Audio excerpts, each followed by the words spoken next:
আসসালামু আলাইকুম। ABC learning পরিবারের পক্ষ থেকে আপনাদেরকে স্বাগত জানাচ্ছি।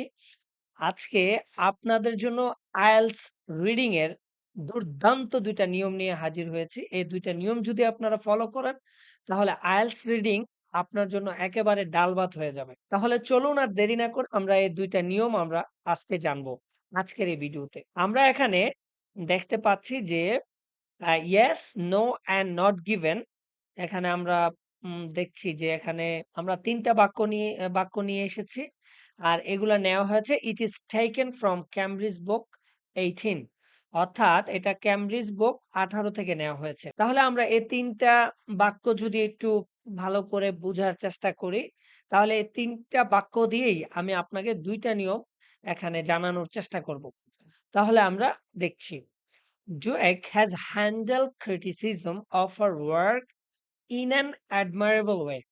ডুয়েক নামক একজন ব্যক্তি হ্যাজ হ্যান্ডেল তিনি পরিচালনা করেন ক্রিটিসিজম অফ আর ওয়ার্ক তার কাজের যেই সমালোচনা করা হয় সেই বিষয়টাকে তিনি পরিচালনা করেন। কিভাবে পরিচালনা করেন? ইন অ্যান অ্যাডমায়ারেবল ওয়ে, প্রশংসাসূচক ভাবে। তাহলে আমরা একটা জিনিস দেখলাম যে এখানে আমরা একটাতে ২ টা রং করেছি। এটা একটা রং, আবার লাল কালার একটা রং দিয়েছি। এটার মাধ্যমে আমরা ২ টা বিষয় বলতে চাচ্ছি যে আমরা প্রত্যেকটা বাক্যকে মনে ২ টা অংশ বা ৩ টা অংশে ভাগ করে ফেলবো। তাহলে আমাদের অর্থটা ধরাটা খুবই সহজভাবে ধরতে পারবো। তাহলে আমরা এখানে ১ম বাক্যটা Dweck has handled criticism of her work in an admirable way. অর্থাৎ ডুয়েক নামক একজন নারী তার কাজের যেই সমালোচনার বিষয়টা এটা তিনি হ্যান্ডেল করেন ইন অ্যান অ্যাডমায়ারেবল ওয়ে, প্রশংসাসূচকভাবে। তাহলে এখানে ২ টা বিষয় দেখলাম। ১ম এ এটা একটা বিষয়, তারপরে এখানে এটা আরেকটা বিষয়। এখানে আমরা সবসময় মনে রাখবো আইএলটিএস রিডিং এ আমরা আ কি আইএলটিএস রিডিং না, আপনি আইএলটিএস রিডিং বলেন, আ যেকোনো বিষয় যখন আপনি পড়বেন, সেক্ষেত্রে আপনাকে কয়েকটা বিষয় এখানে বুঝতে হবে। আ আর আমার যে ১ম নিয়মটা সেটা হচ্ছে কি, কেন, কখন, কোথায়, কিভাবে। আপনি যখন কোনো কিছু বুঝতে চেষ্টা করবেন, কোনো কিছু বুঝতে যাবেন, তখন আপনার মনে এই কি, কেন, কখন, কোথায়, কিভাবে প্রশ্নগুলো নিয়ে আসবেন। তাহলে আপনার জন্য বিষয়গুলো সহজ হয়ে যাবে। তাইলে এখানে যদি আমি প্রশ্ন করি, Dweck has handled criticism of her work তাহলে ডুয়েক নামক ব্যক্তিটা এক নারী তার যেই কাজের যে সমালোচনা হয়, এটা তিনি পরিচালনা করেন। তাহলে আমরা যদি প্রশ্ন করি, কে তার কাজের সমালোচনার বিষয়টা পরিচালনা করেন? ডুয়েক নামক একজন ব্যক্তি। কিভাবে পরিচালনা করেন? ইন অ্যান অ্যাডমায়ারেবল ওয়ে, প্রশংসাসূচকভাবে তিনি এই বিষয়টাকে হ্যান্ডেল করেন, পরিচালনা করেন। তিনি কি পরিচালনা করেন? তার কাজের যেই সমালোচনাটা হয় এটা।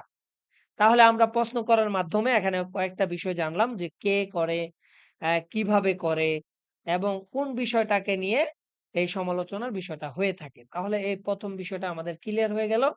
আর আমাদের ২য় যে নিয়মটা সেটা হচ্ছে সিম্পলি ২য় নিয়মটা হচ্ছে যে আমরা প্রত্যেকটা বাক্যকে ২ টা অথবা ৩ টা অংশে ভাগ করে ফেলবো। ২ টা অংশে যদি ভাগ করে ফেলি তাহলে অর্থটা ধরতে আমাদের জন্য কি হবে? সহজ হবে।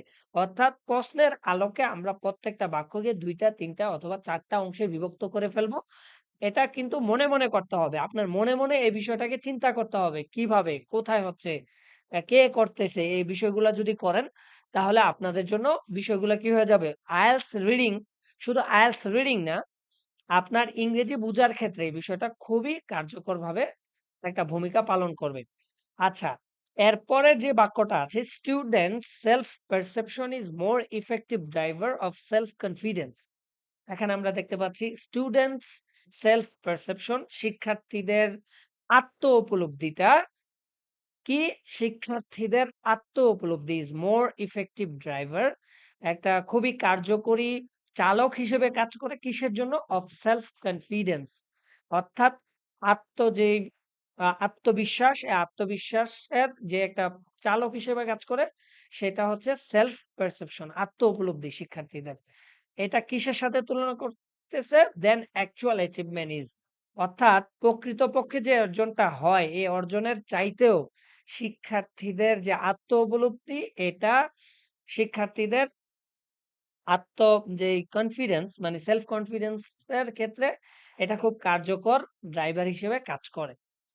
তারপরে এখানে আমরা প্রশ্ন করব যে কোন বিষয়টা আ সেলফ কনফিডেন্স মানে শিক্ষার্থীদের সেলফ কনফিডেন্স এর যে ইফেক্টিভ সেলফ কনফিডেন্স হবে এটা কোন বিষয়টা কাজ করে? সেটা হচ্ছে সেলফ পারসেপশন।